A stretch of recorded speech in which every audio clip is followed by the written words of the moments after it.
What is going on, everybody? Welcome back to Guiding Keys, the story of Kingdom Hearts, presented by the Unlockables podcast. As always, I am your host. My name is Eric. I'd like to thank you so much for joining me this week on this Kingdom Hearts adventure as I guide us through the incredible world of Kingdom Hearts and through the mind of series creator and director Tetsuya Nomura. It always means so much to me that you're willing to stop by and check out the show, whether it's Kingdom Hearts or not, and that you're willing to check it out wherever and whenever in time and space that you might be located. Today is episode 2 of Kingdom Hearts 3, and this is probably going to be the second of 4 or 5 parts. This one feels like it's starting to stretch out into a little bit of a lengthier episode because there is a lot to cover, and I think that makes sense because the amount of cutscenes in Kingdom Hearts 3 as opposed to the next largest game, something like Kingdom Hearts 2, is probably 3 or 4 times the amount of cutscenes. I mean, the cutscene movie for Kingdom Hearts 3 is like 10 hours when you Google cutscene movie Kingdom Hearts 3 on YouTube. So we've got a lot more ground to cover. And last episode, in episode 1, we kind of went over all the introductory information. I went through some of my general thoughts, general feelings on this game. We went through the development history, talked about all that good stuff, gameplay, and then we started to talk a little bit about the start of the story. I got us all the way up until the Kingdom Hearts 3 title shot where the story kind of officially starts, and that is where we're going to pick up today. And what you can expect from today's episode, we're going to pretty much run through all the Disney World. So this is the middle meaty chunk of Kingdom Hearts 3. I'll try to get through the Disney Worlds as quickly as possible. I'll make sure I summarize that stuff to the best of my ability while making sure I communicate the most important points to you guys. Because like the other games, and especially in this game, the Disney Worlds, the middle of this game, this exciting stuff really happens in between the Disney Worlds. We get all these cutscenes where things are happening pertaining to the story of Kingdom Hearts. There's some story stuff they kind of try to tie the Disney worlds into the Kingdom Hearts story in some interesting ways. Some worlds, I think they succeed in this better than other worlds, but I'll kind of touch on that as we kind of go through the different worlds, and we'll get us most through the way of the middle of this game. And then episode 3, you can expect us to talk about the ending, the finale of the story of Vanilla Kingdom Hearts 3. We'll talk about the final showdown with Xehanort, the organization, all that stuff we've been building up to. And then I think we'll have an episode 4 kind of tying all the stuff in 3 together while we get ready for the DLC. I think I'll do a tie-in summarization episode for episode 4, and we'll do a DLC episode for episode 5. So that way you guys can hear all of the information, and then I can explain where the DLC adds things, does things differently, gives us different cutscenes here and there, gives us another side of another story, and does more to set the table for the eventual Kingdom Hearts 4, which is the start of a brand new story arc and leaves us in an interesting place. But we still have multiple games after that to cover. We have to get through Dark Road, Kingdom Hearts Dark Road, the other side of the mobile story. And I still have to finish telling you guys the other half of the mobile story. I totally forgot about that because I only told you part 1 of the Kingdom Hearts Unchained X Union Cross, that entire mess, and the second half of that story gets even crazier than anything you're going to hear. Then we have to do Dark Road, and then finally we'll conclude the series with what is the final entry so far, which is Melody of Memory, which is a rhythm game, but it does tie into the Kingdom Hearts story. And from my understanding, I haven't seen too much of it. There are cutscenes. We get information about the forthcoming Kingdom Hearts 4. So it'll be interesting to see how that all ties in. That's the one game in the series that I have not actually played yet. So you'll be getting my reactions for that game pretty much live as I'm forming them while I write the episode. So with that being said, let's not delay too much longer and let's dive into episode 2. Just a quick synopsis of where we were before we start the story officially. We went through the beginning of this game, which we saw young Xehanort and young Ericus playing chess in a room, talking about the coming showdown between darkness and light. We started off in Yen Sid's tower, where Sora obviously has lost his powers.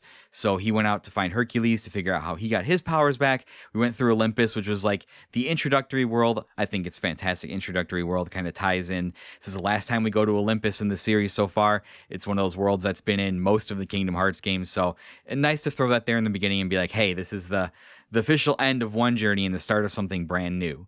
So we did the stuff in Olympus. We caught up with Riku and Mickey, who were in the Realm of Darkness looking for Aqua. They didn't have any success there.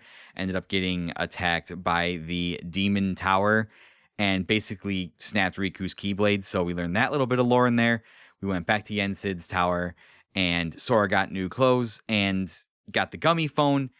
Met up with, got a phone call from Zexion, who is Ienzo, which he has been recompleted from the organization. He's helping figure out all the data that Ansem the Wise put inside Sora, trying to put all that information together. And Sora kind of makes a determination here. He decides that while he's on this quest to find the power of waking, he's also going to see what he can do to wake up Roxas. That is kind of the thing that he latches onto while he goes through the process of finding the power of waking, that he wants to help Roxas become his own person, the way that Riku and Mickey were helping to rescue Aqua. So that's kind of where his journey is going to start officially from Olympus Coliseum, and we're going to pick up episode 2 in a familiar place. We are heading to the sunbeam-draped world of perpetual twilight, Twilight Town.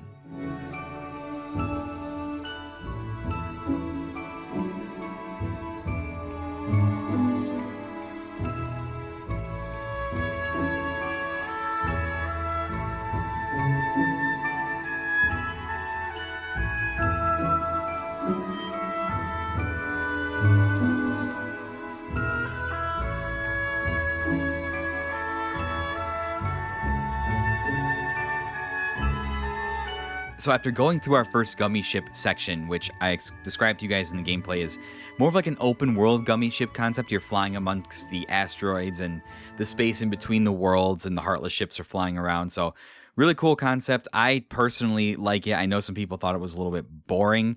The gummy ship sections have always felt like extra and been hard to nail down, but I think this one works pretty well, and there's some pretty chunky, meaty gummy ship mission quest stuff for you to do specifically in between going to the worlds that culminates in a secret boss fight against the Schwarzgeist from Einhander. I almost said Urgeist, but that's the wrong game. It's the Schwarzgeist from Einhander. So if you're a fan of Einhander, I would go just look up Kingdom Hearts 3 Schwarzgeist fight. I don't know how to spell that, but if you just do like Kingdom Hearts 3 secret gummy boss, you should be able to find it. It's a really cool homage to kind of a deep cut for Square Enix. But anyways, I digress. So we get to Twilight Town. That's the first world we're going to. Sora, Donald, and Goofy arrive in Twilight Town on the trail of Roxas. This is the first place that they think to go to because it is the place that Roxas is most connected to. Remember, in Kingdom Hearts 2, they have the picture of Xehanort, Pence, Olette, and Roxas from the digital world. And as they begin walking the familiar streets toward the Tram Commons, they kind of discuss everything that's been going on just in general over the last couple of games. We kind of get some summarization exposition here. Sora mentions how he saw Roxas in the Sleeping Worlds during Dream Drop Distance and felt how painful his memories were. And Goofy tells him about the events of Recoded where Roxas was present as well in the digital worlds, and kind of tying in the loop somewhat forcefully into that story. But as luck would have it, at the mention of Roxas's name, however, Dusk Nobodies appear, almost as if drawn by the mention of their former master. Remember, Roxas was a member of the organization. They commanded the Lesser Nobodies. So the Lesser Dusk Nobodies would have been subservient to Roxas, even though we never really see him utilize them at all.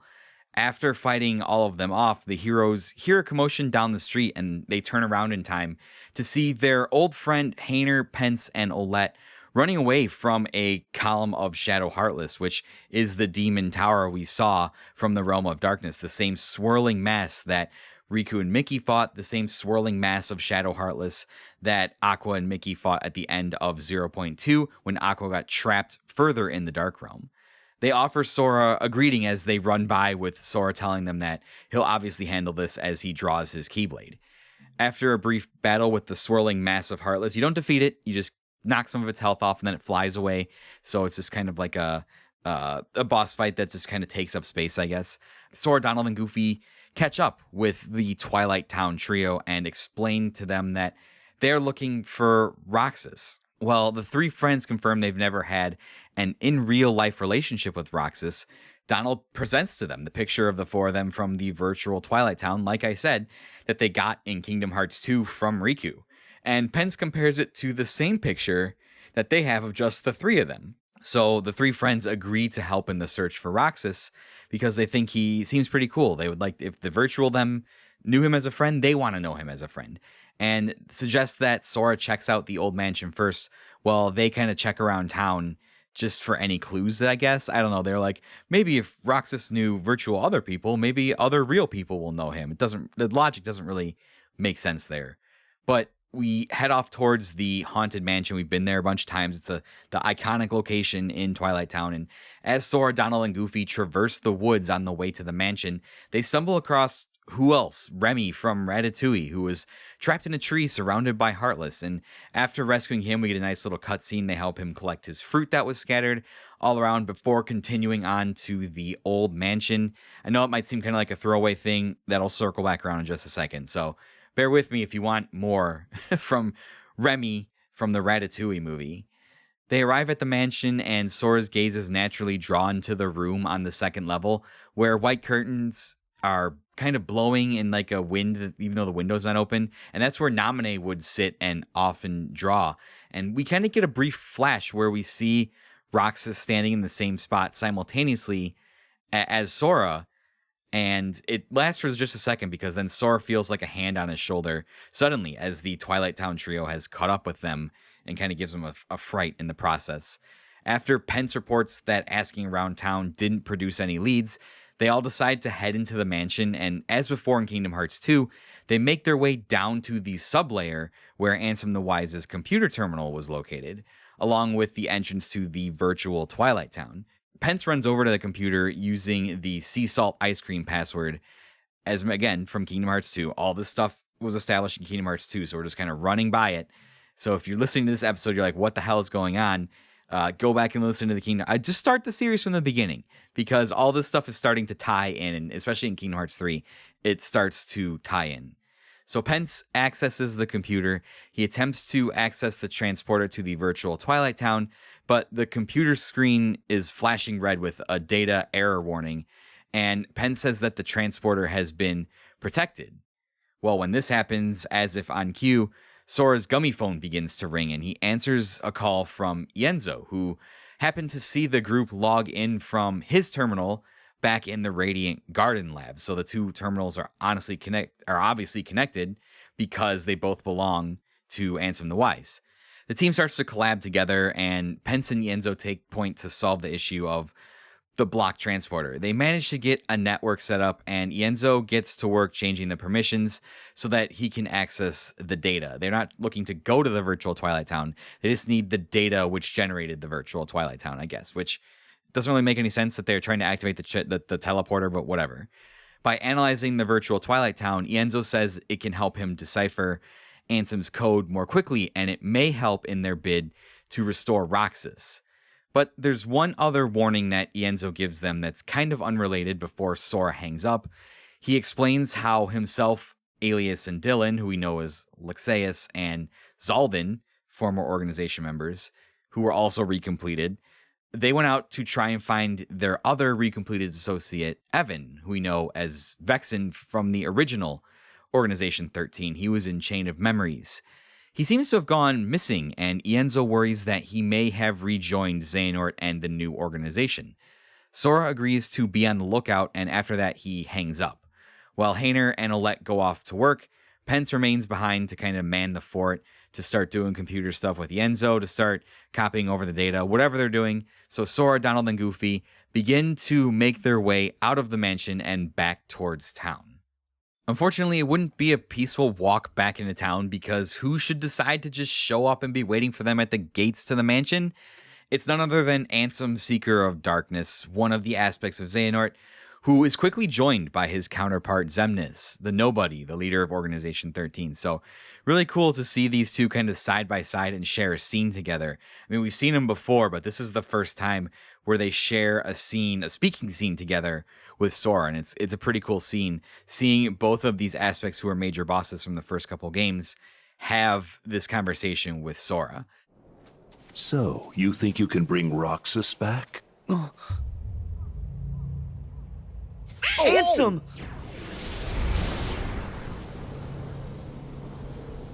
Xemnas!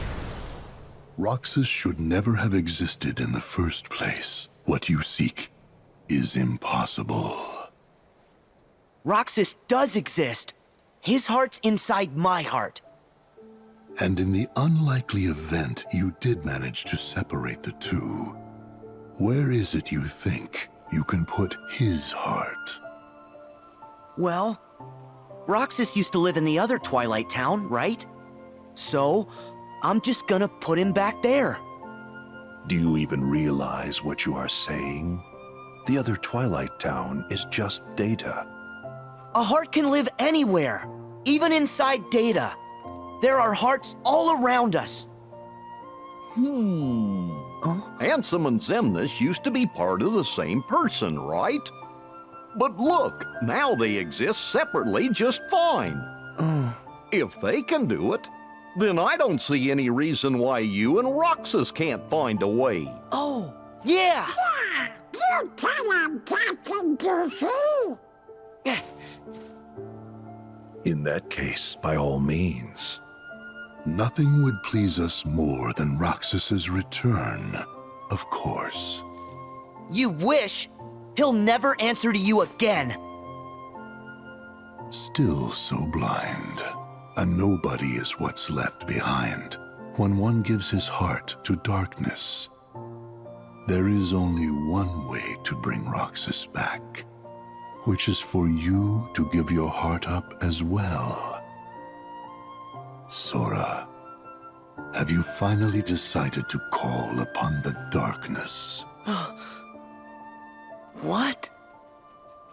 Go on then. The shadows are never out of reach.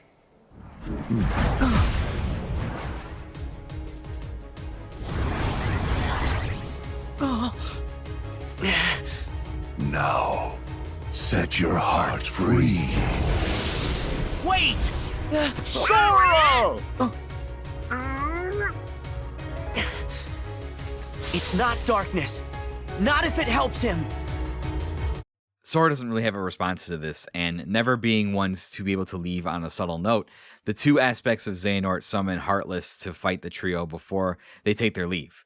After the brief skirmish, Sora kind of clenches his fist, and obviously letting the words of Xemnas and Ansem get to him, he remembers what Hercules told him about when he was deciding to stay on Earth with Meg, about doing it with all his heart. And Sora kind of clutches his fist, and he doubles down on his determination to help Roxas, regardless of how impossible it seems right now. We get a couple other things that happen, relatively minor things in Twilight Town. Upon going back to town, we run into Donald's uncle, Scrooge McDuck, Uncle Scrooge once again, and this is where the plot thread with Remy from Ratatouille comes full circle. Remy is the head chef of Scrooge's new restaurant in town, which is called Le Grand Bistro. They just call it the Bistro, and this is where the cooking mechanic comes into play.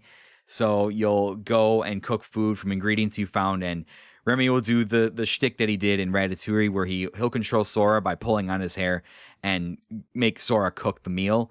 And that's how you get these meals that are like temporary stat boosters that you can eat and have a temporary stat boost when you go into a boss fight. In my 2 playthroughs of Kingdom Hearts, I've never used the stat boosting food, but I imagine when you do like a critical mode playthrough, the food might be the difference between winning and losing in a more challenging playthrough. So yeah, that's where the cooking minigame comes in. Before they depart Twilight Town, Hayner, Pence, and Olette catch back up with them for one last conversation, where Sora asks them to wish for Roxas' return with all their hearts to help him, and they agree to do so. We see one last scene in Twilight Town before leaving. Xemnas and Ansem are standing on the roof of a building looking down on our heroes, when out of a dark portal steps Xigbar, or Brag, or I don't really know what he's calling himself now. This is kind of a weird dynamic because we're used to seeing Xemnas in charge, and in this scene, Xigbar kind of scolds Ansem and Xemnas for being too obvious with their clues and warns them against underestimating Sora, as they've all done but many times before. Aren't you making it a little too obvious? We were instructed to guide him. Yes, just look at them. They wouldn't get far if we did not spell it out. Huh. Fair enough. But let's not forget how many times Sora still managed to rain on our parade. If he wavers from the path we lay, we destroy him. But in that case, we'll have to find ourselves another vessel. That is why we never have just one iron in the fire. Xemnas assures them they have backup plans for whatever happens this time. And I think this sequence is really interesting because, like I said, in the old organization, Xigbar is ranked below Xemnas. Xemnas is calling the shots. And now he almost sort of gives them orders, or at least seems that he's on equal ranking, equal footing with them. And we saw this in Dream Drop Distance too. And we saw this in Birth by Sleep, where Braig knew Xehanort before he fragmented into all these other people. So Braig has kind of been around for this whole thing for a while, which is interesting when you think about it. And we might learn more about that later.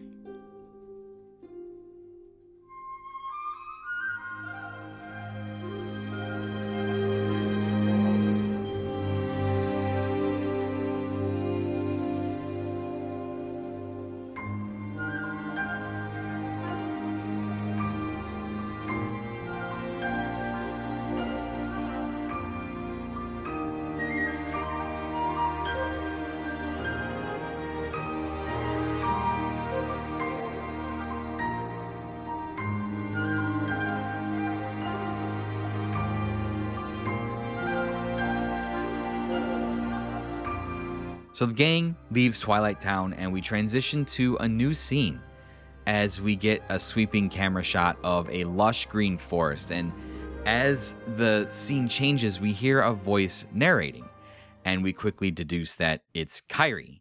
And we see her sitting on a log.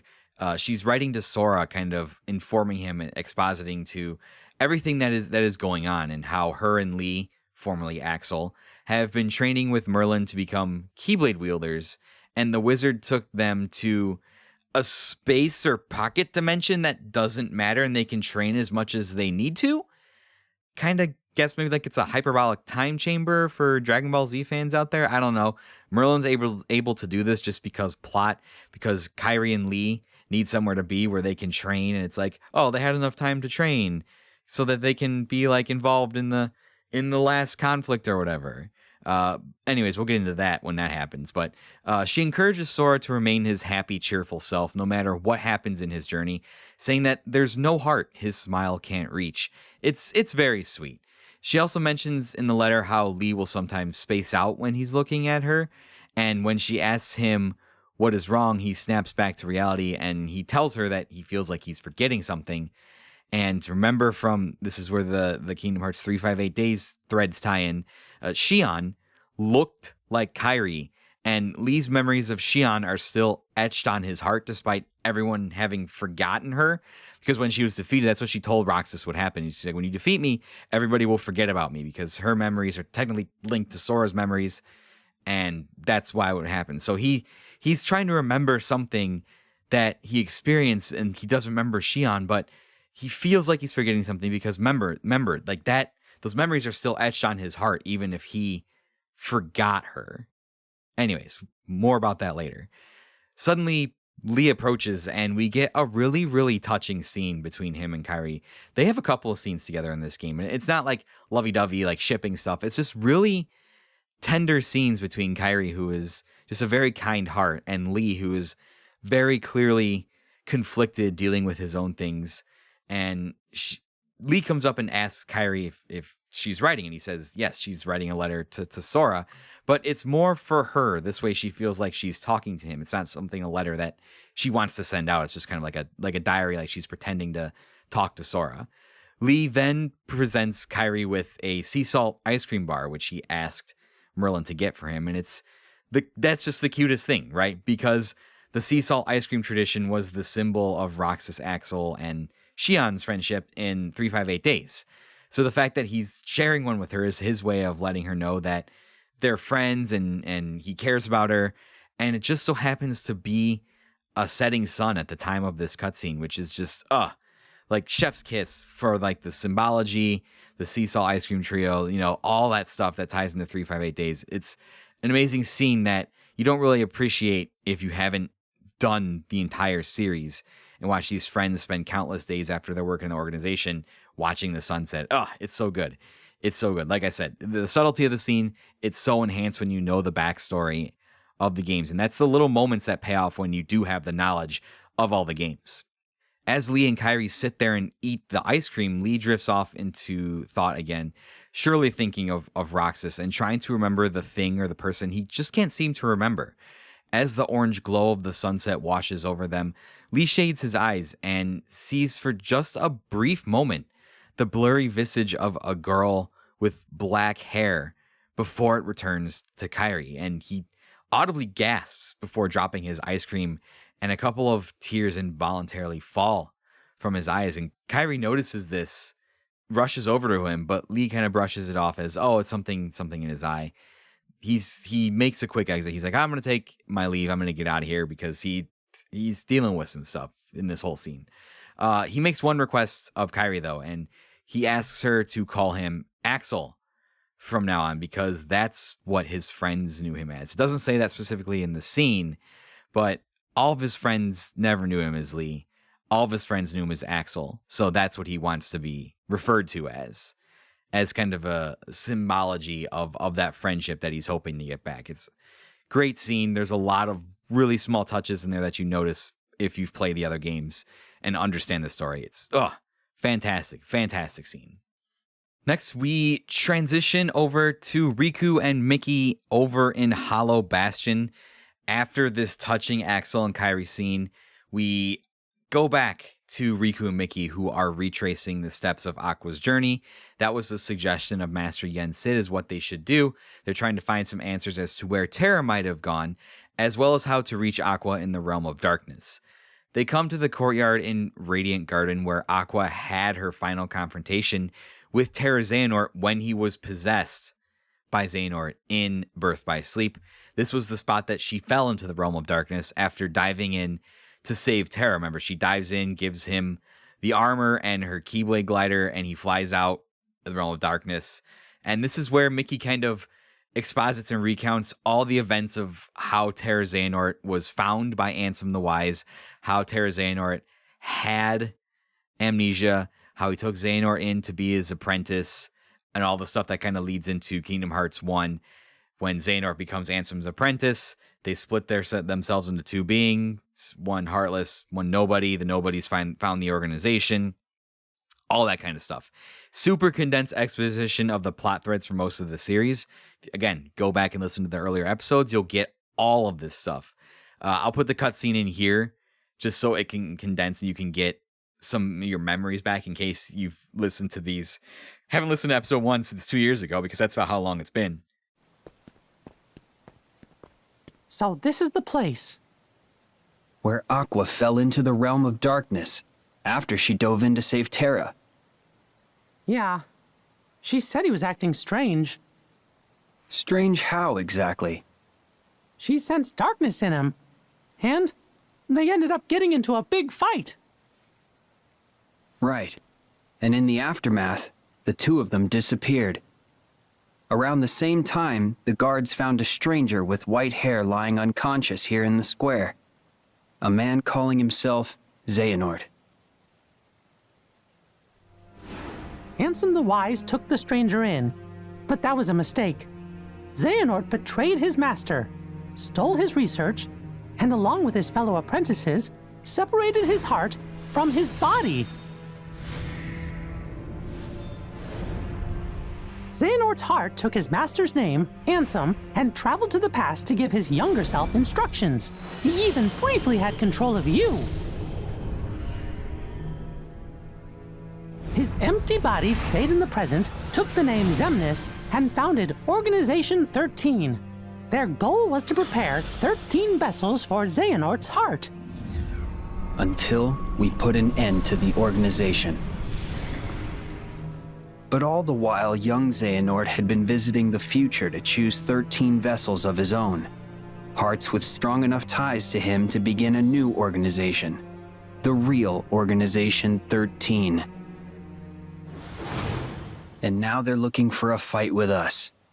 But what happened to Terra? I thought you said that Aqua saved him. Yep, She did. The problem is we didn't notice. You remember the end of the Mark of Mastery exam, when Master Xehanort made his grand return? That's the Xehanort I remember. He was already a pretty old man then. But how do you explain Ansem and Xemnas, his Heartless, and his Nobody? Isn't it strange how young they look? Why aren't they old men? It's because Xehanort was using a different body when the split happened. That face from the portrait I mentioned? It wasn't just some stranger that Ansem the Wise took under his wing. It was the young man whose body Master Xehanort possessed. No way! That was Terra? Master Xehanort was using Terra? Yup. Master Xehanort told us another on our list belonged to him. He was talking about Terra. Turns out, Aqua saved more than just her friend that day. Okay, but Master Xehanort is an old man again now. Where did Terra's body go? It's 'cause Master Xehanort's collecting vessels. He claimed to have 2 of our 7 lights. We got Sora back, but Terra must still be on Xehanort's side. He's with Organization 13? We should warn Sora. Yup, and Merlin too. The cutscene also covers some of the events from Dream Drop Distance, letting young Xehanort what was going on to the possession of Riku, and Mickey makes a few interesting notes about how Xemnas and Ansem look young, while the original Master Xehanort looks old. He says that Xehanort performed the split while possessing the body of a young man, which was that of Terra. That is why Xemnas and Ansem both look so young. Again, we already know this. We connected these plot threads a long time ago. This is Nomura's way of connecting the dots for you if you hadn't figured it all out yet, because it gets a little confusing. Mickey also finally connects the dots back to what Master Xehanort said in Dream Drop Distance, that one of their lights belonged to him. Seeing that they rescued Sora from his clutches, Mickey can only logically deduce that the reason they can't find Terra is because he's with Master Xehanort. But how can all these aspects of Xehanort be in the same place at the same time, you ask? Probably time travel. Probably the thing that was established in Dream Drop Distance. Probably the thing that's the most controversial aspect of the story so far. But I think we'll get to that later because I have a lot of threads to keep connecting. So that's really the only purpose of that scene, is for Mickey to be able to exposit and connect the dots to what's been happening throughout the entire series as they retrace the steps for what Aqua was doing. And they need something for Riku and Mickey to be doing to make it seem like they're making progress, while Sora is the main focal point of the adventure.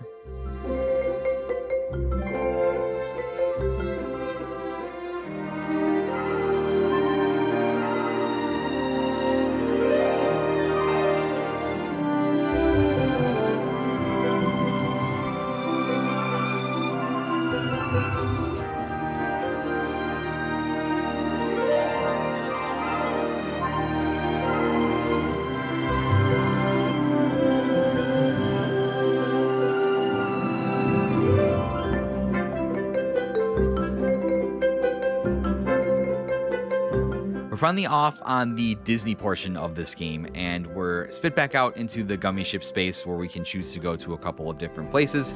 You can go to a couple of different worlds first, depending on where you'd like to go. I think you have 2 options. Yeah, you have 2 options in this portion of the world. You can either go to the Toy Box, which is the Toy Story world, or you can go to the Kingdom of Corona. Me personally, I always went to the Toy Box first, just because I'm a huge Toy Story fan. It was one of my favorite movies growing up. But while I was putting this together, I always watch a compilation of cutscene movies put together by the amazing community on YouTube. And the compilation I was watching, I remember I watched, the order was the Kingdom of Corona came first, which is the Disney movie Tangled. So I'm going to start with the Kingdom of Corona first, and then we'll move over on the Toy Story in this section of the story. I'll go through the major story beats of the Disney worlds, and I'll focus on their plots with some relatively minor KH plot threads kind of tossed in there, because there's some KH stuff that happens here, but it's mostly covered up by the Disney portion of the stories, which, as you know, most of the stories in the Disney worlds are just reframed retellings of what happens in the actual Disney movies. Again, this is Tangled, which is called the Kingdom of Corona. mini rant here because we're getting all of the movies in this animation style, the early to mid 2010s Disney animation style. So that would be Tangled, Big Hero 6, and Frozen, which are like the big three in that style. Out of all those movies, I think Tangled is the best. I just think it's the most well put together movie. I actually like Frozen the least out of all these because it just sucked up so much of the air in the room when it came out, and the others don't get talked about as much. I think Tangled is great. I think Big Hero 6 is great. Big Hero 6 doesn't get talked about nearly as much when you're just talking about general Disney movies. I know Tangled does. I like Tangled a lot more than I like Frozen. So just so you know where I stand on that really important position.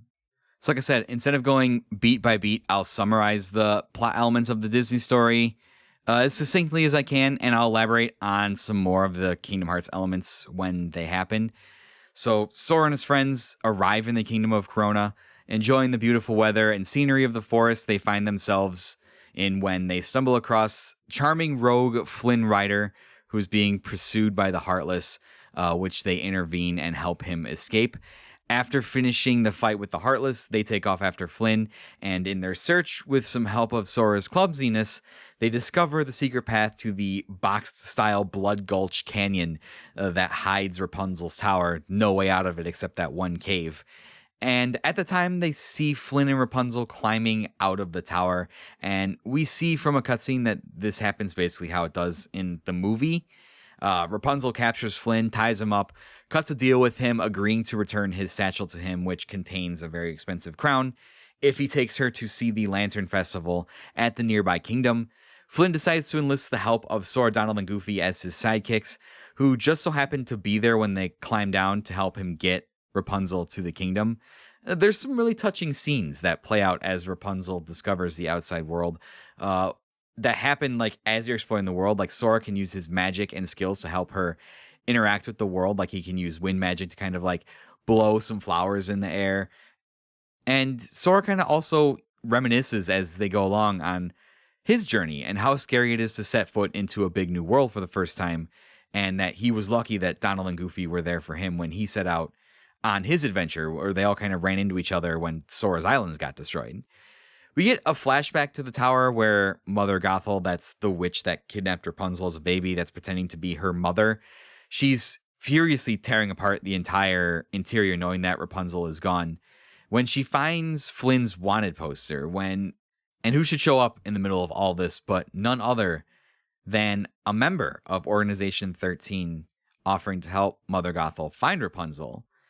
And this member of Organization 13 removes his hood and reveals himself to be none other than Marluxia from Chain of Memories, who we haven't seen since Chain of Memories.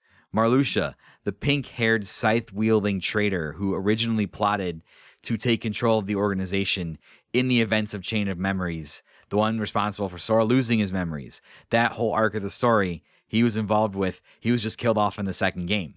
He was the boss in the second game. One of the few games where there's like a non-Xehanort aspect as a boss. So, Chain of Memories. Marluxia, back in the picture, back in Organization 13. Obviously an aspect of Xehanort. We'll be running into him very shortly. During everybody's journey to the kingdom, back with Sora, Donald, Goofy, Rapunzel, and Flynn, they run into some new nobody enemies they've never seen before. Scary-looking hooded figures that are floating entities that wield scythes. After dealing with them, they deduce that the organization must be close by, and this is when Marluxia appears out of a portal, introducing himself to Sora for the first time since Chain of Memories, which again, Sora would not remember him because he lost his memories of Castle Oblivion. Those portions of his memories were not restored by Ansem and Naminé when they were restoring his memory in Kingdom Hearts 2. You know who uses nobodies? Yeah. I'm surprised we haven't seen him. I know you're there. Come out, you has-beens. Has-beens? Now why would you say that? Because bossing around nobodies? That's the old organization.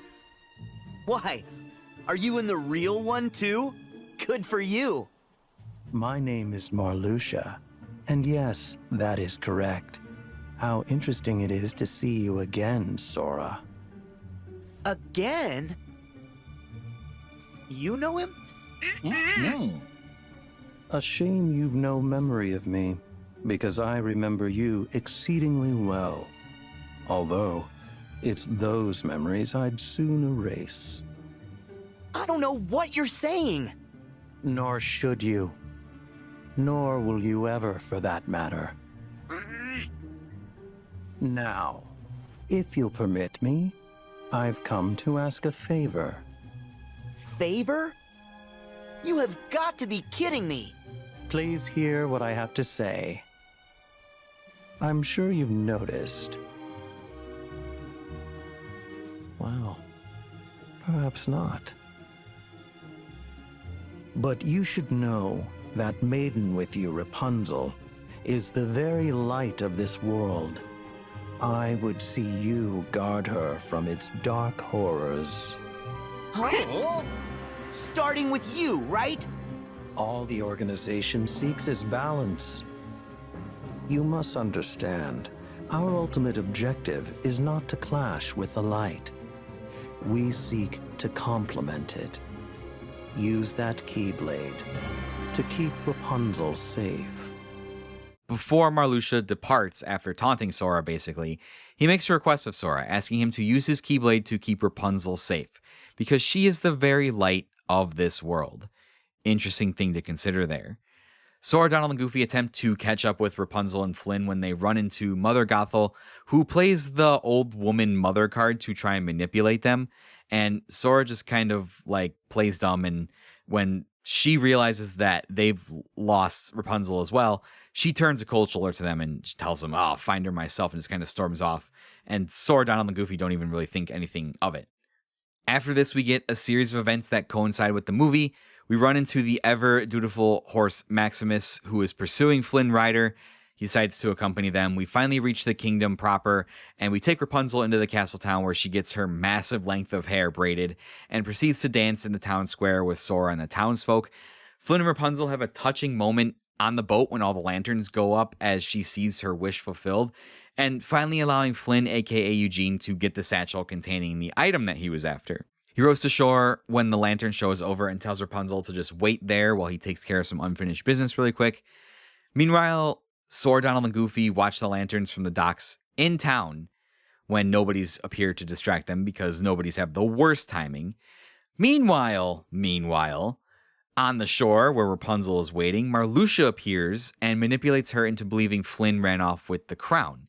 Using nobodies, he chases her right into the arms of Mother Gothel, who is looking for her, and they both make their way back to the tower. So Marluxia appears to have succeeded in his goal of reuniting Mother Gothel with Rapunzel to go back to the tower.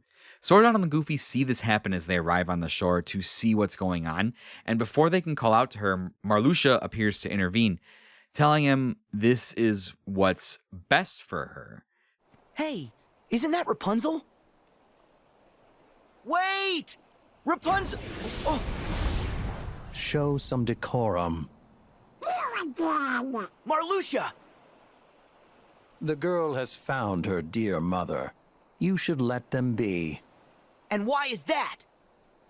Because Rapunzel is far too important. Atop her tower, she must remain out of sight and live out her days with Mother Gothel. And never see anyone else? But that's like locking her in some prison. That is exactly what it's like. Rapunzel's hair holds the powerful magic of healing. And yes, Mother Gothel wants it for herself, as do others. And if Mother Gothel's actions will protect Rapunzel, preserve her, then she is doing the organization a favor. What favor? Let's say she's keeping Rapunzel on the shelf for us. An extra pawn in case you fail to find the remaining Guardians of Light. And we have occasion to call on other Hearts of Light instead. A new 7 hearts to fill out the ranks. New 7 hearts? Yes. 7 who inherited the princess's light after their role was fulfilled. So you don't care about her? You guys just want Rapunzel for your own purposes. Well, you're done here. He says that Rapunzel is one of the new 7 princesses of heart. Remember, we haven't talked about this concept since Kingdom Hearts 1. The 7 princesses were needed to open the door in that game. And the 7 princesses were Jasmine, Alice from Wonderland, Snow White, Cinderella, Belle, Kyrie, and I think I'm forgetting one other one.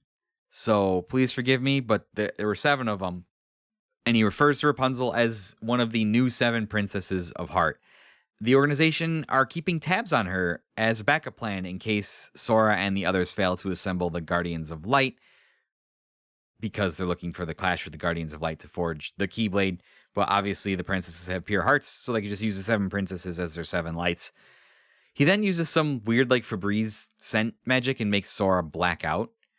We then get the scene where Rapunzel puts it all together, remembering she is the lost princess of the kingdom and that Mother Gothel kidnapped her and kept her secluded to keep the magic of Rapunzel's hair for herself.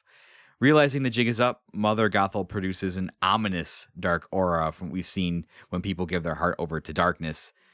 Back on the beach, Flynn and Maximus find Sora unconscious, and after a couple of licks from Maximus, Sora wakes up and they all rush towards the tower to save Rapunzel from Mother Gothel. Nobody's appeared to block their way, and the 3 heroes jump off to deal with them while Flynn rushes on ahead. Flynn enters the tower. It's an obvious trap to save Rapunzel. He gets shanked by Mother Gothel, and Rapunzel agrees to go with Mother Gothel if she can use her healing power to save Flynn. And she says she'll go with her, she'll try not to escape, she'll stay with her forever. But as she goes to heal him, Flynn uses a shard of glass, or like broken mirror, that happened to be on the floor during their tuffle, or their fight or whatever. I don't know. What are fucking words? I don't know. Cuts off all Rapunzel's hair, and it renders its healing magic innate, giving her short brown hair. And Mother Gothel screams as she rapidly ages, and in her anguish falls out the window where she disintegrates before she can hit the ground. Marluxia then appears at the base of the tower with Sora, saying that this was for the best, as Gothel's darkness would only cast a shadow on Rapunzel's light. He uses some BS nobody magic to like turn her cloak into a giant heartless known as the Grim Guardianess. And this is like a tree-like monster with 4 arms and a snake body covered in tree bark. It's a pretty cool design, matches the world well. And this fight, obviously a boss fight, is a continuation of the scale of the Titan fights from the Hercules world. This fight utilizes the entire area outside of Rapunzel's tower, and even has certain phases and sequences that see the Heartless climb to the top of the tower that you must then climb up there and fight at the peak of the tower, which is like super cool. Peak anime for sure. But Sora, Donald, and Goofy defeat the Heartless and reach the top of the tower in time to see Flynn's life slipping away and them basically saying their goodbyes. The animation switches a bit here. It becomes a little more polished, a little more professional, less like Unreal Engine video gamey, more what looks like a really, really good Disney or Pixar movie would be. A little more high end for the closing moment of this world. And we all know how this happens. Her hair can't heal, but she cries a single tear. It falls from her cheek, lands on Flynn, it heals him, and this is basically the happy ending, all but secured. All of the characters reconvene at the base of the tower. They say their goodbyes. Flynn, who's now known as Eugene Fitzherbert, as you know from the movie, and Rapunzel are off to the kingdom to meet her real family, and Sora must continue his journey for the power of waking. There's one last scene in the Kingdom of Corona, and we get back to our friends Maleficent and Pete. They are up above on the cliffside, observing what is happening. Pete complains about how their search for the box is turned up empty here as well, and questions if it's even real, all to which Maleficent offers an interesting response. She knows it exists because it is etched, which we've heard young Xehanort say this before about his destined path when he would return to his own timeline at the end of Dream Drop Distance. So Maleficent knows more than what she's letting on here. And the fact that she said it is etched is interesting. Keep that in the back of your mind. Post Kingdom of Corona, we find our heroes back on the gummy ship. Sora is still feeling relatively down about the power of waking, and he's wondering out loud about how he's going to get Roxas's heart out of himself, saying that he needs a body. Upon Goofy's advice, he decides to call Ienzo for an update, but As he pulls out the phone and goes to make the call, he gets an incoming call from Riku and Mickey and pitches them his conundrum about Roxas needing a body to be whole.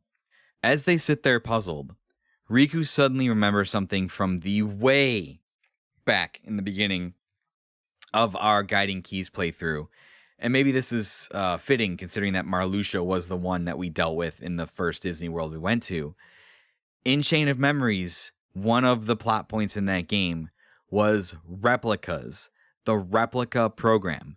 Remember how the original organization made replica copies of people?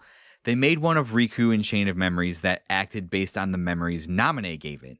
And we learned some fascinating lore behind the replicas, things that we haven't even thought about since the second game in the series.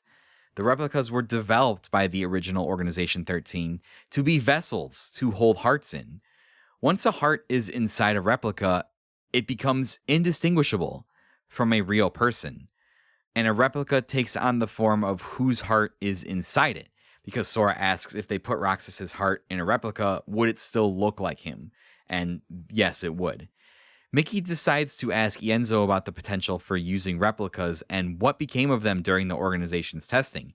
And they also theorize that the current true organization might be after them as well, making Vexen, or i.e. Evan, the replica's creator, because that was his role in Chain of Memories. He was the replica research guy, a very important piece of the puzzle right now, and might help explain how all the members of the organization have bodies if they time traveled. Because if they traveled through time as hearts, if they had replicas waiting and their hearts just entered a replica, they just become a real person that looked like they used to, which is kind of stupid when you think about it. And I'll talk about my feelings on that specific plot point when we tie everything in together. Both parties hang up the phone here. Riku and Mickey decide to check out Ansem's study, while Sora, Donald, and Goofy are set to continue their journey, and they are asked by Mickey to keep an eye out for Terra.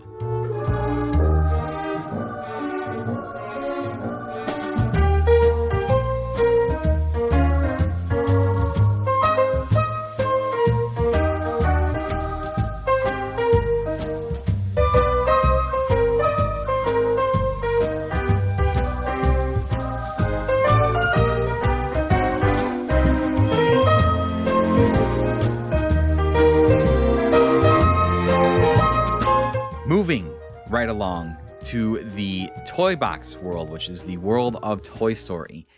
The Toy Story level starts off with one of the coolest Easter eggs probably in the entire series. It's an in-universe advertisement for a video game in the Toy Story world called Verum Rex, which is Latin for true king. Like I said, I won't go too much into theory crafting in this series, but Verum Rex features characters that are loose representations of Nomura's canceled dream project, Final Fantasy Versus 13, which we all know eventually would become Final Fantasy 15, which is why they named this in-universe game Verum Rex, aka True King, because 15 is a false king. There's a lot here, but I will not theory craft. But this Verum Rex stuff kind of ties in to some stuff that's going to happen at the end of this game.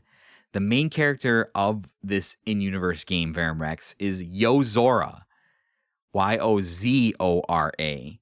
And Yozora has heterochromia. He has two different color eyes. But the interesting thing about Yozora is he bears a striking resemblance not only to Riku, but also to Noctis from 15. And there's a girl there that he's diving to save, bears a striking resemblance to Final Fantasy XV's Luna Freya. Very, very interesting that Nomura would decide to include this, because this was like his dream project. So very, very interesting. Keep this in the back of your mind. We'll come back to some of this stuff later in the story of Kingdom Hearts 3. We see that this commercial was playing out on a TV on a desk inside of a child's room when the TV is abruptly turned off by accident by everyone's favorite toy sheriff, Woody. Amid Rex the dinosaurs protesting that he was watching that, toys that are divers, Heartless, appear in the room below, and Woody dives to kind of cover on the bed, and he tackles Rex and Ham, and they all kind of take cover. Who should join them but Buzz Lightyear? And with a bit of exposition, we figure out that this isn't the first time that this has happened, that these heartless diver toys have showed up, but they decide that today is the day that they have to take action and take care of these intruders. Meanwhile, Sora, Donald, and Goofy, having just arrived in the world, emerge from under the bed where they had landed, shocked to see how small they were in relation to the room and their new and arguably best forms in this game as toys. After some talk about the world order, Goofy spots Heartless roaming around on the other side of the room. The three heroes take off to engage them.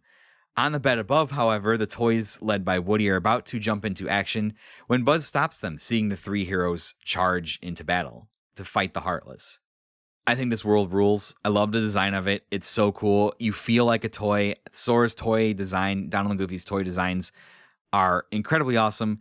And I actually got action figures. I think it was Play Arts action figures of the three of them as their Toy Story forms for the Kingdom Hearts 3 pre-order bonus. It's pretty cool. It hasn't been opened, still in the package. It's on my shelf.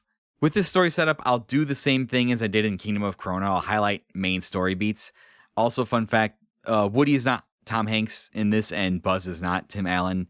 Obviously, they couldn't get them to do their voices for this level of performance, I would guess. Andy's toys go to greet them at the end of the confrontation, while Woody and Buzz kind of regard them with suspicion at first. Rex and Ham, however, mistake Sora for Yozora, the hero from the Verum Rex video game. Rex manages to convince Woody and Buzz that he must be there to help find all their missing friends and to figure out all the weird stuff that's going on in the world, like the heartless strangers, and Buzz's laser is actually like a laser that does damage. Buzz isn't convinced, however. He's very skeptical, but despite his skepticism, Woody and the others welcome them with open arms. After just a little bit of conversation, they start to discuss the things that have been going on. Woody mentions how one day half their toy friends plus the real humans in this world, Andy, Molly, and Mom, disappeared one day, and then the Heartless showed up shortly after. Buzz also mentions they saw a person in a black coat, which can only mean Organization 13. We then see the toy soldiers come back, Sarge and the Green Army men. The toy soldiers report that the black-coated individual was last sighted at Galaxy Toys, the massive toy store which is further in town. After agreeing to work together, they all set off to find out what is going on with this world, find the toys' friends, and figure out what the cloaked individual is doing. This level fucking rules. Galaxy Toys is a marvel. It's such a fun level. It's got amazing design.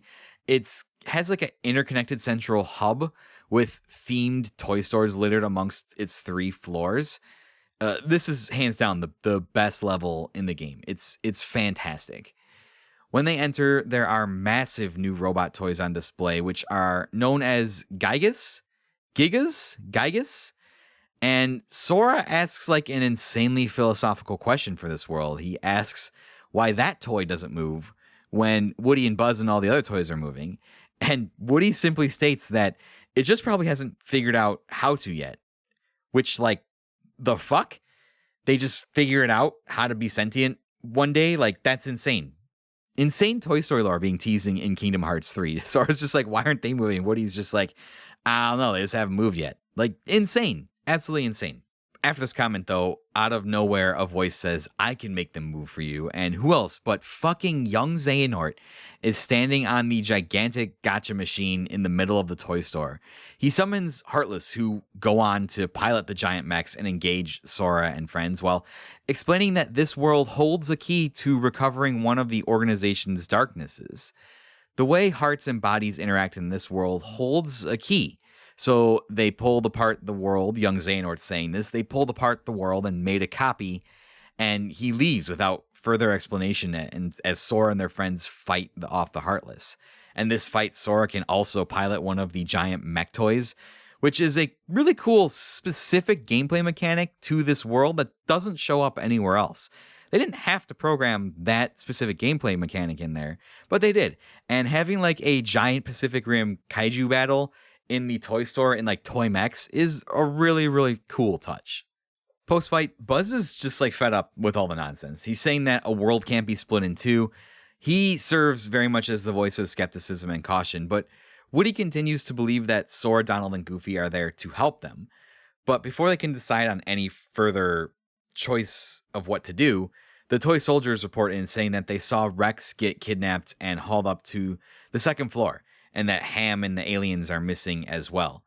They decide to table the conversation, and Buzz relents, agreeing to let the trio of heroes help rescue their friends. Maybe they'll find some answers along the way as they're rescuing their friends.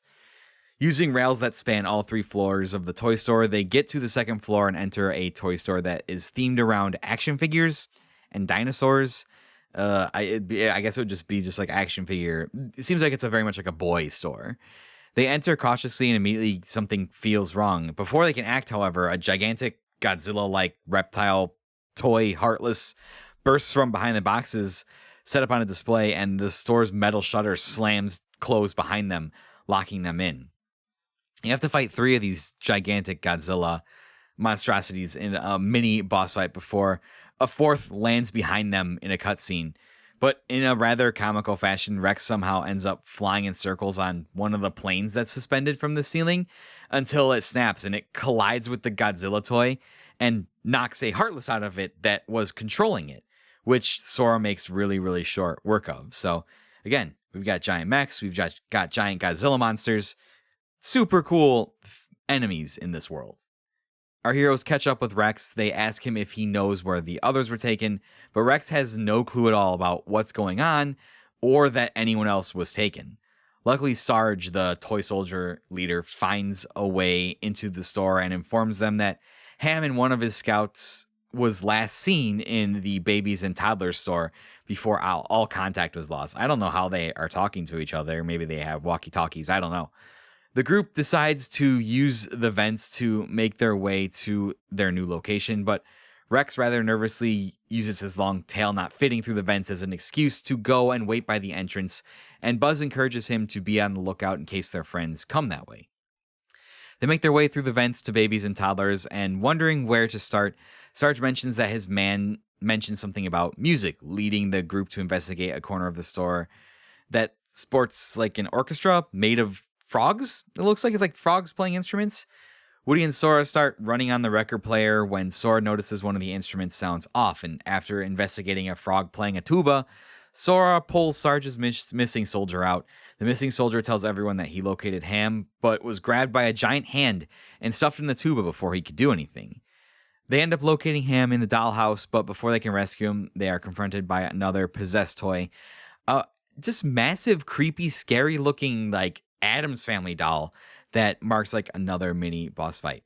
The Heartless in this world are really cool because they can possess the different toys, such as like action figures and stuff, balls, dolls, etc., and they will do so in regular battles. You can defeat the possessing Heartless before they do that, and it makes the fights easier, but they can possess toys, they can drive the mechs. It's really, really cool. Sora defeats the Heartless possessing the doll, and they all make for the open window with the rescued Ham. But Buzz hesitates. It's very clear that the possession of innocent toys by the Heartless is taking a toll on him, and he worries out loud if they could end up like those other toys. But Woody reassures him and rallies the troops as they prepare to search for the aliens, and Ham heads back to the store entrance with Rex. As luck would just happen to have it, they spot a UFO flying by as they're leaving babies and toddlers, and Woody immediately is like, I know where the aliens are, follow the UFO, which makes sense. Long story short, after another mini boss fight, we rescue the aliens. With all their friends accounted for, Woody and Buzz decide the best thing for them to do is return to Andy's room.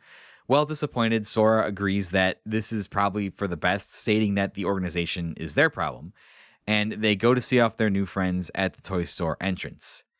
Of course, when we get back to the entrance with everyone, Rex is gone again. God damn it, Rex.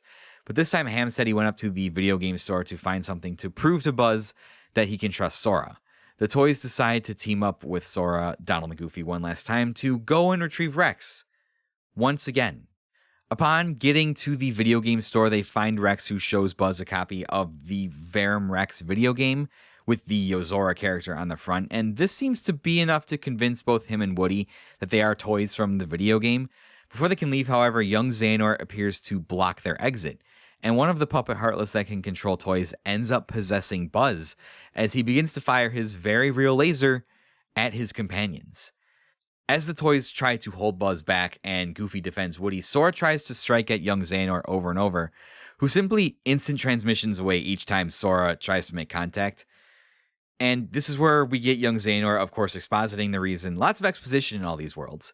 Explains his purpose in the world. In this world, toys have hearts. And those hearts come from a powerful bond. So what happens when those bonds are stretched to their limit? When they are worlds apart, can cloth and plastic hold on to their hearts? All I needed was a wedge to widen the divide. Someone like you to fill them with distrust and doubt. And that chasm you created can be filled with a vast darkness. Witness it for yourself. Sora tries one last strike to hit young Xehanort, but he effortlessly grabs Sora by the arm, lifts him off the ground, and blasts him with an orb of darkness, sending him flying into the TV screen where he disappears into a video game that is a Verum Rex spinoff with the robots that feature in the game, I guess. This just leads us to a minigame where you pilot a mech to destroy a bunch of robots, as many robots as possible, and attain a high score.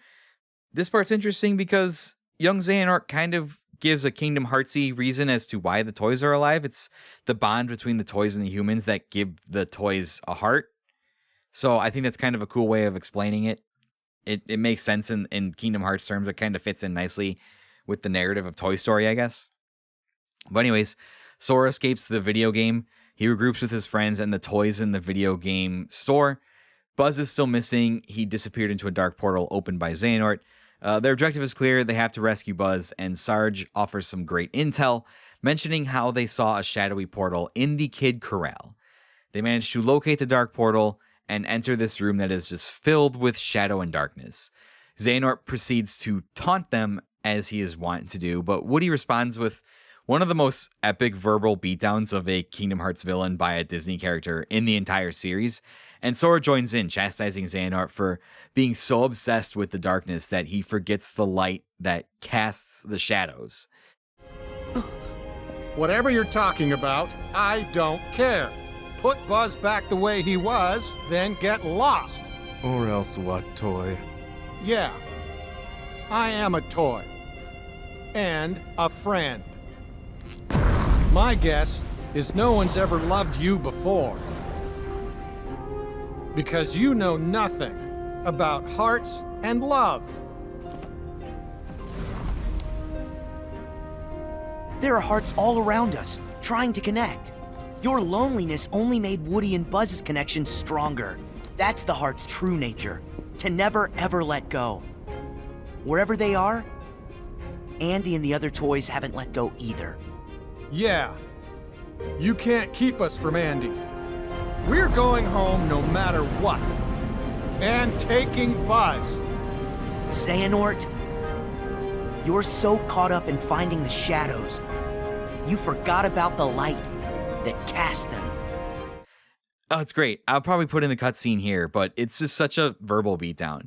He argues that even if Xehanort physically separates the toys from Andy, their hearts are still connected, and that isn't something that can be broken by distance. And again, fucking awesome for Sora, because he's really finding his voice these past few games. Sora spent like the first 3 games, Kingdom Hearts 1, Chain of Memories, and Kingdom Hearts 2, just like being talked at by the villains, not knowing what's going on, just being taken advantage of.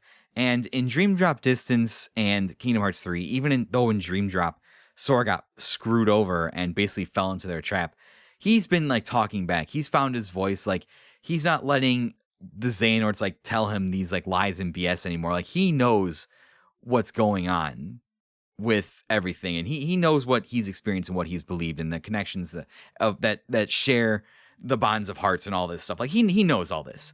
So he's really finding his voice and starting to just like talk back to these villains.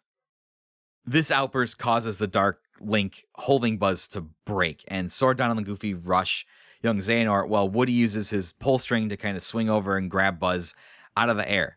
Buzz comes to his senses, and they seem to have young Xehanort surrounded, but even though he appears to have lost, he says that this world proved that a heart can be placed in a vessel of his choosing, and that is a valuable lesson. I'm guessing that by him saying he possessed Buzz, maybe. Before he leaves, he summons the boss Heartless of this world, the King of Toys, as he makes his escape. Again, this boss fight is so cool. The King of Toys is a flying UFO ship like Heartless, and this battle takes place in an arena that's filled with like toy blocks and houses and Lego skyscrapers, and the floor is like one of those carpets with the roads on it and town, just like when you were a kid. It's so cool. And the boss fight really takes advantage of the size of the map. Again, making another great themed boss fight. The Toy Box world is the best world in this game, hands down. Like, I won't even try and like hide the suspense. Everything from the themes of this world. Maybe it's a little bit silly that the young Xehanort like split the world into 2 copies. Whatever. Everything about this world, from the theme, it fits in so perfectly with the story of Toy Story. All the enemies, you get to drive the mechs. This boss fight, it's so good. After the fight, the gang all regroups at the entrance to the toy store and they say some goodbyes. The toys know that they haven't found their way back to their part of the world just yet, but know if they follow their connection to Andy, in their hearts, they will find their way back. In the meantime, they will stay in this world so they can see Sora and the others again. Woody and Buzz wish them the best of luck on their hunt for the organization. Buzz apologizes to Sora for being so suspicious and dismissive, and with that, our heroes take leave of another world, ready to continue their adventure wherever they end up next. After our adventures in the Toy Box wrap up, Mickey and Riku we transition back to Mickey and Riku, who are still in Hollow Bastion / Radiant Garden. They decide to meet up with Ienzo and ask him about the replicas. Ienzo tells them that Vexen was responsible for the replica program and that he didn't regain consciousness right away when Axel Lee found him. When they went to check on him, he was just gone and they couldn't find any trace of him anywhere. As they ponder this information, Mickey comes to the conclusion that Evan must have been taken by the organization because they could, in theory, use replicas to fill out their ranks, which we kind of deduce that from Sora's earlier conversations with Ienzo that they might be using replicas, and just some of the stuff that young Xehanort told us too in the Toy Box level kind of led us to believe that this might be the direction that they're choosing to go, to bring the hearts of their members through time and put them in replicas in this current moment, which is interesting. Thankfully, though, we don't have to wait long to discover Evan / Vexen's fate, however, as the next scene transitions us to the Keyblade Graveyard, where the 13 stone pillars have been erected from the ground in a circle, similar to the throne room of the organization that we've seen before. Saïx is speaking to a hooded figure who is pretty obviously Vexen or Evan, whatever they're calling him this time. Probably Vexen since he's part of the organization now, it seems. Saïx, who we haven't seen since Kingdom Hearts 2, seems to be one of the members of Organization 13 as well. He appears to be back. Saïx is questioning Vexen's intentions in returning to the organization, and he states that he only cares about his research, and whether he's human or not, or whether he's human or nobody, that doesn't matter to him at all. He very much just wants to finish his replica research. That's all that he cares about. And he says this. He's eager to continue his research. He references his betrayal at the hands of Axel as reason for rejoining the organization. He also boasts that when his research on replicas is complete, they will replace, not just replicate, they will become as real as any human, indistinguishable. This is welcome news by Saïx, whose comment suggests that the organization intends to use replicas to help deliver the final vessel.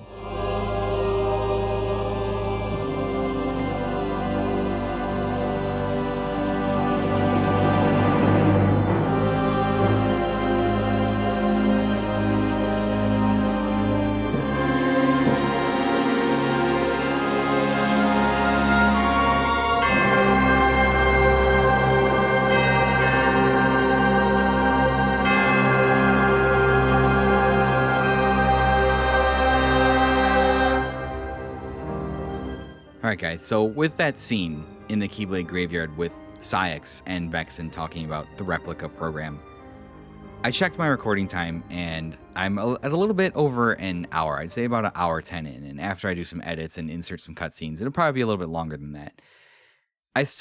My intention was to get through all of the Disney worlds in this episode, and after an hour and 10 minutes, just covering 3 worlds and the events in between, we still have 4 worlds left to go. We have Monstropolis, we have Pirates of the Caribbean, we have San Francisco from Big Hero 6, and we have Arendelle from Frozen. And there's stuff that happens in between all of those worlds. So this could be like a 2.5 hour, 3 hour episode. So I think what I'm going to do is just to make this information a little bit more palatable, because there are Kingdom Hearts things happening in between the Disney worlds. To keep this information palatable, I'm going to leave this as a shorter episode and split this into even more episodes. So episode 2, this episode, will have covered our adventures in Twilight Town, our adventures in the Kingdom of Corona, and our adventures in the Toy Box, the Toy Story world, and cover all this information in between that we've gotten. So I'll take this time now to kind of summarize the things that we've learned in this portion of the adventure, and then the next episode will cover the rest of the Disney worlds. So we set off on our adventure. Sora pays a visit to Twilight Town because his goal, aside from the power of waking, is to figure out how to bring Roxas back. And everything right now seems like it is revolving around the replica program. Vexen is missing. Vexen was the original researcher on the replica program at Castle Oblivion during Chain of Memories, when he was ultimately betrayed by Axel and killed after he was defeated by Sora. A replica is a vessel, and that is mostly what we know about. It is a vessel that can hold a heart, and when a person's heart is put inside of it, the replica takes on the visage, the appearance of the person whose heart it is. This seems to be pretty useful. This seems to be a solution that we can use, that Sora can use to get Roxas back. That's kind of the catalyst of where the replicas come into play. Roxas's heart exists within Sora. If Sora can find a way to get it out of him and find a replica, Roxas can then have his own body and be his own person, because a replica basically turns into a human body when you put a heart in it. And when you think about the physiology of the Kingdom Hearts universe, that's really all a body is a vessel. I mean, that's really all it is. The things that compose a person are their heart and soul, which I don't know how the soul aspect comes into play with that, but I don't want to think about it too hard. But a body is essentially a vessel for your heart. So it makes sense that if you had a human like structure, vessel thing that can turn into a body, I guess maybe this is a way of explaining the way that the members of the organization can travel through time and have bodies. But it's clear that most of the organization is assembled. They need the replica for their final member. We're not really sure what the final member is. And Xehanort kind of alludes to that in the Toy Story world. One of the more interesting things in this part too is we run into Marluxia in Kingdom of Corona, which we talked about towards the top of the episode. And he makes this allusion to the new 7 Princesses of Heart, right? So it seems that there are new 7 Princesses of Heart. When the original 7 Princesses of Heart fulfilled their duty, they passed on the light. It was their time guarding the light was done, which makes sense. You figure that maybe that would pass from person to person, from generation to generation, if that's such an important role, if that's such an important job. And it makes sense that Disney would want their newer princesses to be in the forefront. So we kind of get this side plot of the new 7 Princesses of Heart, and Rapunzel happens to be one of them.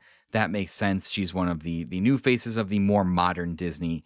So they would want her to kind of fill that role that their old princesses did in the older games. And they're doing that. They're identifying and keeping an eye on the 7 Princesses of Heart, so that in case Sora, Riku, all of them fail to gather the Guardians of Light, the organization can basically just use the 7 Princesses of Heart as their 7 lights. They'll have their 13 darknesses, and they can forge the Keyblade that way. I don't know why they wouldn't just want to do that in the first place and insist on fighting the 7 Guardians.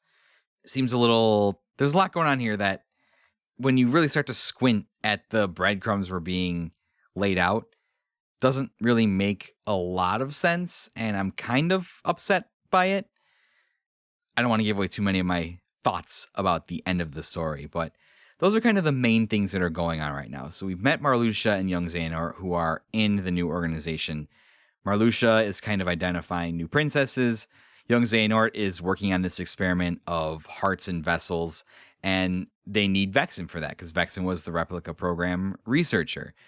This puts the advantage squarely in the hands of Organization 13, who can use that replica to get their 13th member that they appear to be missing. This leaves Sora and Yenzo without a way to get a body for Roxas, and still, Sora has not identified what would give him the power of waking to even be able to release Roxas's heart, get his heart back to him, I don't know. But that's kind of where we are here. And we'll leave off with that Keyblade graveyard scene with Saïx, Evan, and all that kind of stuff that we discovered. Next time we'll pick up at Monstropolis. There's some interesting stuff that happens in the Monsters, Inc. world, and we have a ton more information to get through before we actually get through the Disney worlds proper. I just think this will be a lot better way of breaking up the episodes. You don't want to, like... Listening to me narrate Disney shit at you for 2.5 hours is not exciting. So I think keeping this one short, keeping the next one, will probably be a little bit longer just because we'll be covering 4 worlds and some information. So having part 3 be that portion, and then part 4 being the showdown with the organization and the conclusion of the story, I think that'll go a lot better because, like I said, the story's bigger than Kingdom Hearts 2, and I did Kingdom Hearts 2 in 4 parts. So it's only logical that this would be bigger. So this is going to do it for part 2. We got some interesting information. We can start to kind of see the plot threads and the direction that the story is going, even though it feels messier. It doesn't feel as clean. It doesn't feel as tight as I've made some of the other Kingdom Hearts narrative seem. So just keep all that stuff in the back of your mind, and I will have the 3rd part of the Disney Worlds up as soon as I possibly can. But for now, we're going to wrap it up here. If you'd like to get in touch with the show, find out what's going on with the Unlockables, talk to me about any of this stuff that you've heard on this episode or any episodes of the show, you can go on over to linktr.ee/Unlockables podcast and find all the wonderful social media stuff there. You can join the Discord server. It's getting a little more lively in there. I've made more of an attempt to make it a little bit more lively, get some more conversation going in there. So you can talk to us about Kingdom Hearts. We have a Nomura Shrine if you want to praise the patron saint of the show, Tetsuya Nomura. And you can follow me on Instagram, on Twitter, all that good stuff. But that's where you can find me. And I think there are links to the show on Spotify there too. I use Spotify for podcasters, so that's just what I default link is the default place to go. But the show's available on any podcatcher that you want to listen to it to. So that's going to do it for this episode. So before I go, I'll leave you guys with the customary outros of my show and of Guiding Keys. Remember, it's not just the story of video games, it's the story of you. And may your heart be your guiding key.